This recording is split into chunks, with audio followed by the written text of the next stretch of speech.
Hello and welcome back to the channel. Now it's been a little bit of time since I announced that I was going to go to India, right back to the end of the last series of my world adventure. And things have been happening. So this video might be really interesting to those people that cannot wait to see the crazy 11 out of 10 series coming out on this channel in the future. Plus anybody that's going to be traveling to India, to give them a few tips and tricks to what I've discovered and had to book and plan for so far. So let's jump into it and cue the intro.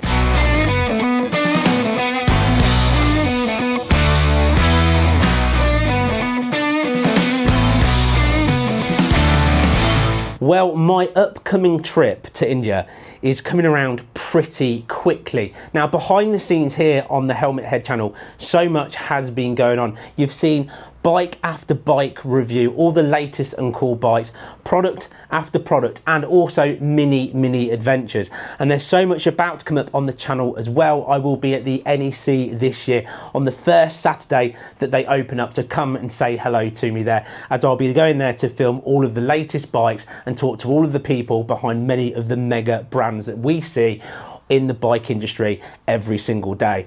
But India, I have been working so hard behind the scenes again to get everything put in place for what will be the biggest and most epic adventure in the entire world. Now, I'm going to drop a bombshell straight away and turn around and say I have a team. I generally have a team for India. In the words of team, as in, are they going to be like a support truck, a guide, etc.? Well, no, of course not, because I want to do it 11 out of 10, the most bonkers, crazy, silliest way possible.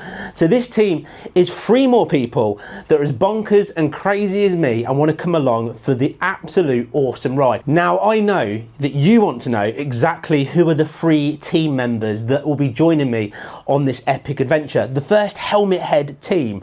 Well, you're going to have to wait and see, because I've got a way of introducing them in proper 11 out of 10 style. But when I say they are going to be following me and my crazy plan that is interesting by many words I could use to describe it, but interesting is where I'm going to leave it. But they're going to be following me and it's going to be crazy. So let's get up to date with how far I've actually got in regards to this planning. So firstly, what I've got sorted is dates. We will be flying out mid-January 2025 to start this epic trip. This trip will take 10 days and should produce hopefully a 7-episode adventure, because you lose so much time from setting off here in the UK and actually getting to our destination where we're going to be going in India. And that's been the tricky thing. So I have also booked the flights. The flights are sorted, and the cost for us to fly from England, and we've got to fly into Delhi, and then from Delhi get a connecting flight to Leh, that is going to cost me £790. I have a list because I can't remember all the prices. £790 for my flight to get to Leh. And I hear you already saying, Leh? Where's Leh? Well, Leh is pretty famous in the Himalayas for being the foothold to the Himalayas. And this is the other kind of crazy, bonkers, interesting thing. Leh is actually 11,500 feet-ish above sea level already. That's the altitude, 11,500 feet. And what they recommend if you're going to fly into Leh is you spend at least 2 days relaxing and taking it easy to acclimatise to the altitude so you don't get ill. Well, I've kind of got a plan already about that time, because I can't waste 2 days. That would be wrong. 2 days in the Himalayas wasted climatising. Come on, I'm a natural climatisation person, right? But I have been sensible. Because what I've done is, the other thing that I planned after I booked my flights was the hotel. Because the hotel side of things, what I've decided to do is have a base hotel down in Leh.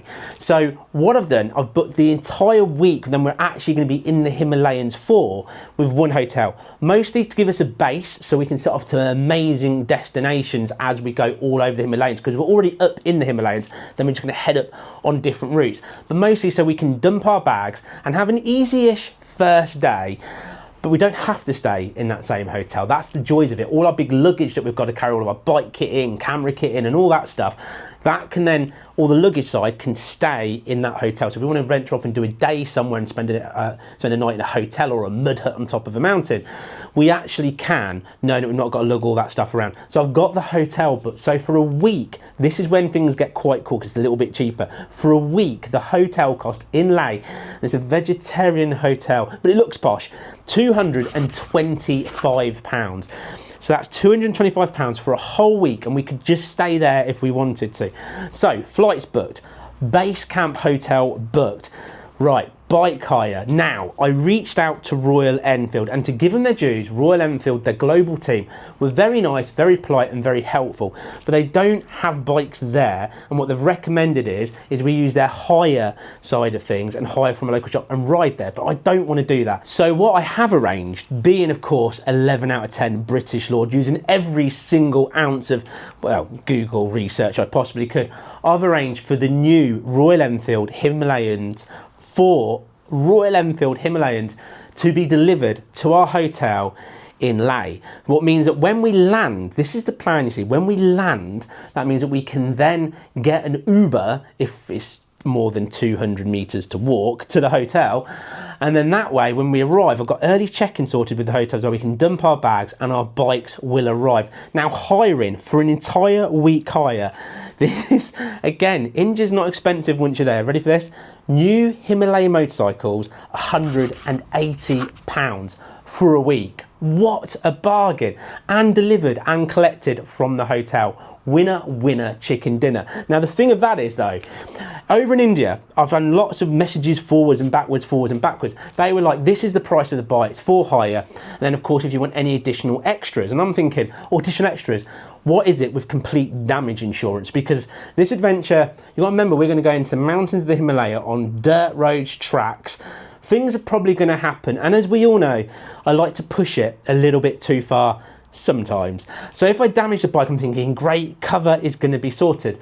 In India, they don't do damage cover. We look at the bike when you pick it, when we drop it off, and then we look at the bike when we pick it up. If you've damaged it, you've got to pay us to fix it. Well, fair enough, but I was like, darn, damage insurance out the window. What they mean is, do you want a guide? And do you want a truck with a medic on board? And I'm thinking, no, actually I don't. Part of me goes, yes, I want a guide because that will guide me up the mountains and I'll be able to just do guided riding. But that's boring. That's not the 11 out of 10 way.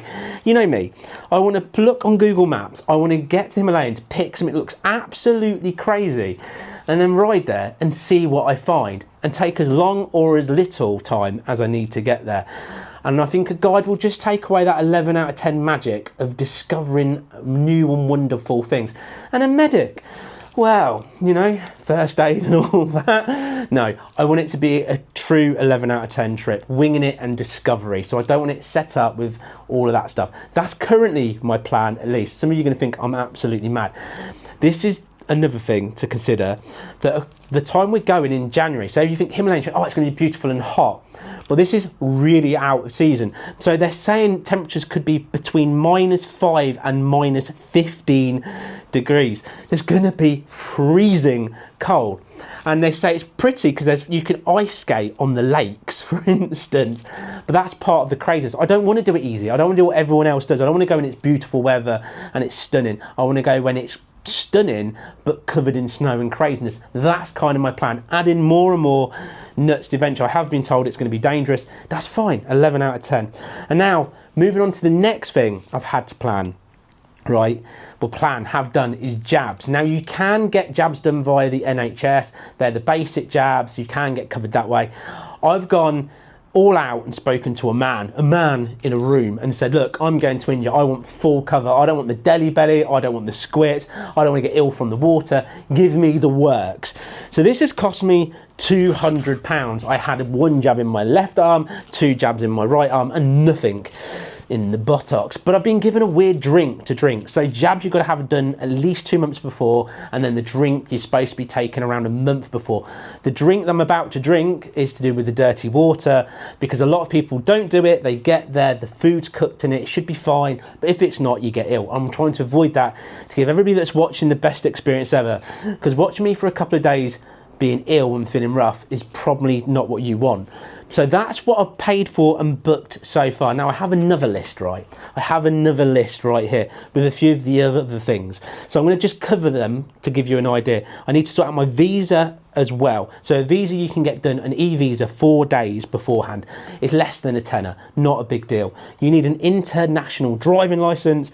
That you have to go to what they call a pay point shop and physically go in with your driving license and pay for an international driving license. A lot of people are going, oh, you just take your European license. Well, we're no longer European license, it's a UK license, but that's European UK.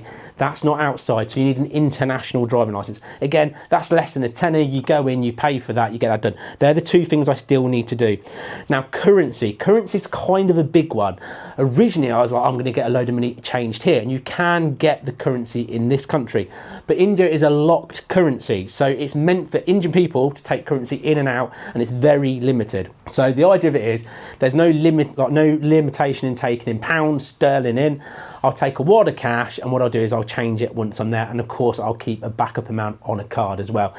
And kind of price wise, what I was originally thinking was I'm going to probably take about, for the 7 days, about 100 quid's worth a day, so 700 quid in their currency version, so exchange it across, and that would easily come in. Everything's really cheap there. I don't think I'm going to need anywhere near that. That's kind of what I'm thinking. So I should be well and truly covered. The other days, because I'm going for 10 days, is to do a transit, flying in to Delhi. This is a weird thing. If you're looking at booking flights to India, now Virgin fly into Delhi, and you know what, I was going, yes, Virgin flight should be really, really good. And this is what I was originally planning, but when you land, you have a amount of time you've got to spend in Delhi before you can get your connecting flight. And all the ones on the dates I was looking at was like 12, 15 hours in Delhi, so you're losing an entire day. So I'm flying with Air India, and I think the downtime is around 3 odd hours until we get onto our next flight. So enough time to pop into Delhi, grab some Delhi belly, get back on the flight, feel ill, fly into Leh. So that's kind of my plan. Coming back, I couldn't get as small a time at the airport because this is dead time. It's no filming time, it's travel time. I think that's something like 5 or 6 hours, but still quite good compared to all the ones I looked at with Virgin with 15 hours. So anyway, flight side of things gets a little bit complicated. So that's as far as I've got. Now the adventure itself, I've had quite a few brands reach out to me. There is a few negotiation deals going on at the minute. We might have a very, very cool sponsored trip about to happen with selected brands, but we'll see how that goes, because currently this is all being done based on the Helmet Head channel. And thanks to all the people that support me in regards to watching the videos, from the adverts to, of course, the patrons. If without the patrons, I couldn't do half the stuff that I do. So thank you so much for being a patron or a channel member as well. And again, all the people that buy me a coffee and all that. Honestly, this whole trip is happening because of you guys and supporting me. And the adventure will be a true 11 out of 10 adventure. This is how I want to plan it. I want to fly in. I want to be able to get onto the bikes day one, ride locally around that same sort of, because the altitude, having like a local ride, checking out what's around, having a bit of a burble, getting used to the bikes. Day two I should be in the hotel relaxing. I want to start heading off into the mountains and really step this up, and the adventure will then continue to sort of go in and take on some of the most craziest nuts roads I can possibly find in the Himalayas, alongside my team capturing every single second. It should be nuts. Things should happen. I know things will go wrong and things will be good. That's the whole point of my adventures. And we're going to create one of the most exciting, well, the biggest adventure so far on this channel, in my opinion. This is going to be next level bonkers. And that's kind of as far as I've got. Flights in, bike hire, going out, having not really a proper plan, because I never have really a proper plan, and just seeing what happens. How crazy and how nuts could it possibly get and be? I can't wait for this. We're currently filming this. We are currently around 2 months away from going, so time is happening really, really, really quickly. Whew, I can't wait. India's going to be epic. It's going to be mad. There's going to be a lot of beer drinking, and there's going to be, part of my team, some familiar faces that you're going to love to see on the channel again. I can't wait. And thank you for watching Helmet Head, and thank you for supporting me for as long as you have. Shall we do India together?